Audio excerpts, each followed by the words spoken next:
গণভোটের ক্ষেত্রে হ্যাঁ অথবা না এর বিষয়ে ইশতেহারে সুস্পষ্ট করতে রাজনৈতিক দলের প্রতি আহ্বান জানিয়েছে সুজন সম্পাদক বদিউল আলম মজুমদার। দুপুরে জাতীয় প্রেস ক্লাবে এক সংবাদ সম্মেলনে তিনি বলেন, কেবল সুষ্ঠু ও গণতান্ত্রিক নির্বাচনই যথেষ্ট নয়, গণতান্ত্রিক উত্তরণে যেতে ক্ষমতার সঙ্গে অর্থবিত্তের সম্পর্ক ভাঙার তাগিদ দেন তিনি। আরো জানাচ্ছেন উষা ফেরদৌস।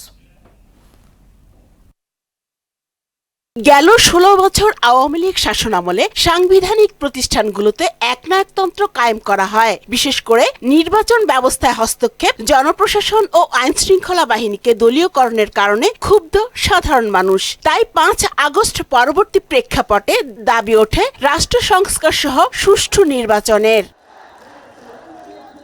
এমন বাস্তবতায় আগামী ১২ ফেব্রুয়ারি হচ্ছে ত্রয়োদশ জাতীয় সংসদ নির্বাচন। গণ অভ্যুত্থানের আকাঙ্ক্ষায় কেমন ইশতেহার হওয়া উচিত সে বিষয়ে সংবাদ সম্মেলন করে সুশাসনের জন্য নাগরিক সুজন। তুলে ধরা হয় ১৫টি সুপারিশমালা তথা সংবিধান, নির্বাচন ব্যবস্থা, বিচার ব্যবস্থা, জনপ্রশাসন, পুলিশি ব্যবস্থা ও দুর্নীতি দমন সংস্থা ব্যবস্থা সংস্কারের বিষয়ে সংশোধন, সংযোজন, পরিমার্জন বা নতুন আইন ও প্রয়োজনীয় বিধি প্রণয়ন বা বিদ্যমান বিধি ও প্রবিধির পরিবর্তন বা সংশোধন তারা করবেন। সুজন সম্পাদক বদিউল আলম মজুমদার বলেন, বাংলাদেশে কেউ ক্ষমতার বলয়ে থাকলে বিপুল অর্থবিত্তের মালিক হওয়া সম্ভব। জুলাই অভ্যুত্থানের আকাঙ্ক্ষা বাস্তবায়নে এ ধারা থেকে বের হতে হবে। ক্ষমতাতে মধু আছে, জাদুর কাঠি আছে।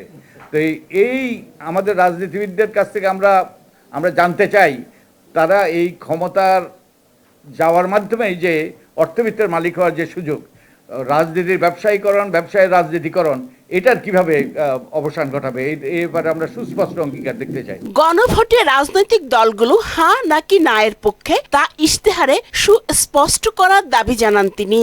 আমরা চাই যে রাজনৈতিক দলগুলো ওই কি বলে অস্পষ্টতা দূর করে তারা সুস্পষ্ট অবস্থান নেক, তারা হার পক্ষে না হার পক্ষে। ইতোমধ্যেই জুলাই জাতীয় সনদের সংস্কার বাস্তবায়নের অঙ্গীকার করেছে দলগুলো, কিন্তু তাদের ইশতেহারের বিষয়টি সুস্পষ্টভাবে লিপিবদ্ধ থাকা জরুরি বলে মনে করেন সুজন সম্পাদক। নির্বাচন ইশতেহার যেন জাস্টিসেবল হয়। জাস্টিসেবলের অর্থ হলো যেটা যেন আদালতে যাওয়ার যেন সুযোগ থাকে। উষা ফেরদৌস, মোহনা সংবাদ, ঢাকা।